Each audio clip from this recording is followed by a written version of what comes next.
Hello, everyone.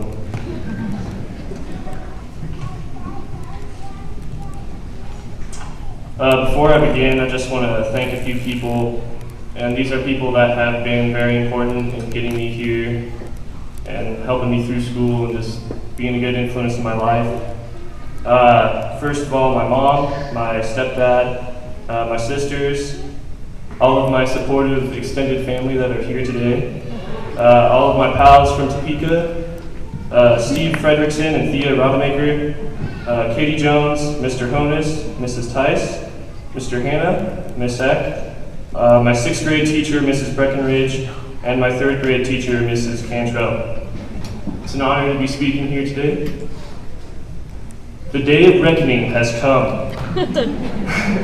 After 12 long years in the public school system, my classmates and I stand before our friends and family as, more or less, conquerors of an education that has equipped us with the knowledge and ability to pursue and secure our proper position in society.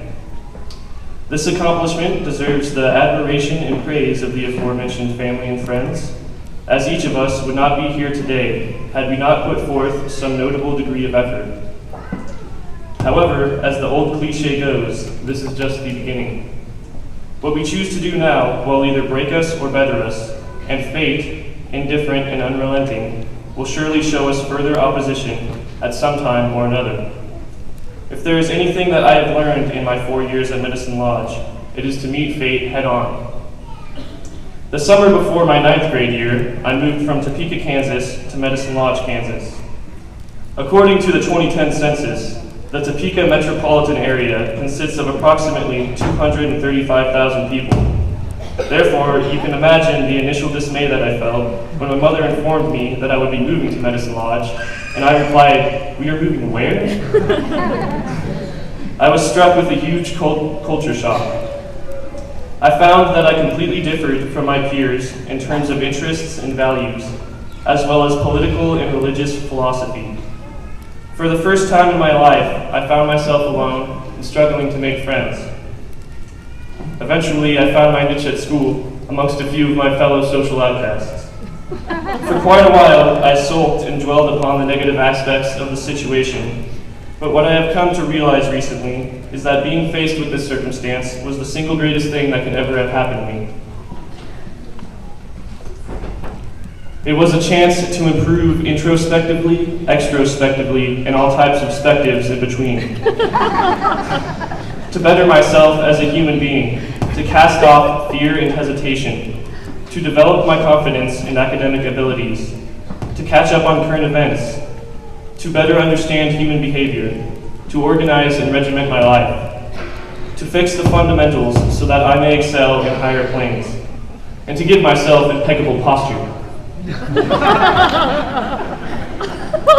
It is from learning the value of being placed outside of my element that I challenge and advise my classmates to not take the easy road, but to take the road less traveled by. If fate has not provided you with obstacles, take responsibility and be a preemptive force. Take risks. Leave your comfort zone as much as possible, and immerse yourself as often as possible in groups of people that have different ideals or opinions than you. Contest your predispositions and beliefs. Reevaluate what you believe and prove to yourself why you believe it. When you are surrounded by completely like-minded people, it is all too easy to follow the crowd and lose your individual identity.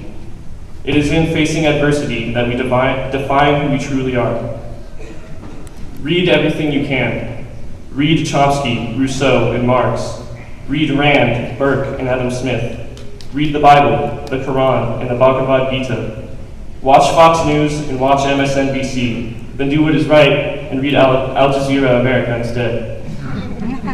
Discover new music and listen to as much of it as possible. Take up new hobbies. Check out your campus's ceramics club, or go cheer on your school's Quidditch team. If they don't have a Quidditch team, then create one.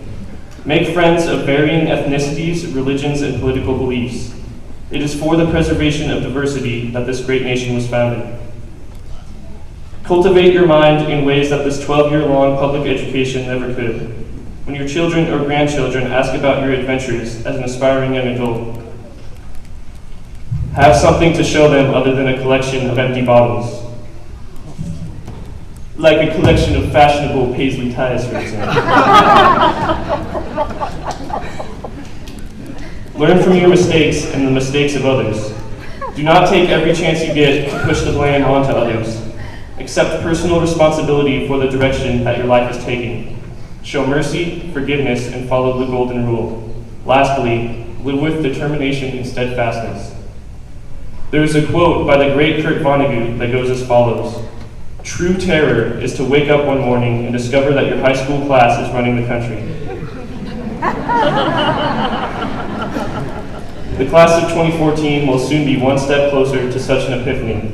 However, I believe that if we meet fate head-on by refining ourselves, keeping a positive attitude, and learning to value discomfort, then together we can make this inevitability sound a little more inviting and less like an apocalypse waiting to happen.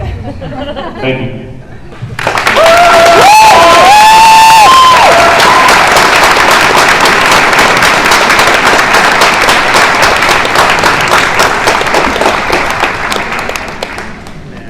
As I said, very unique young man.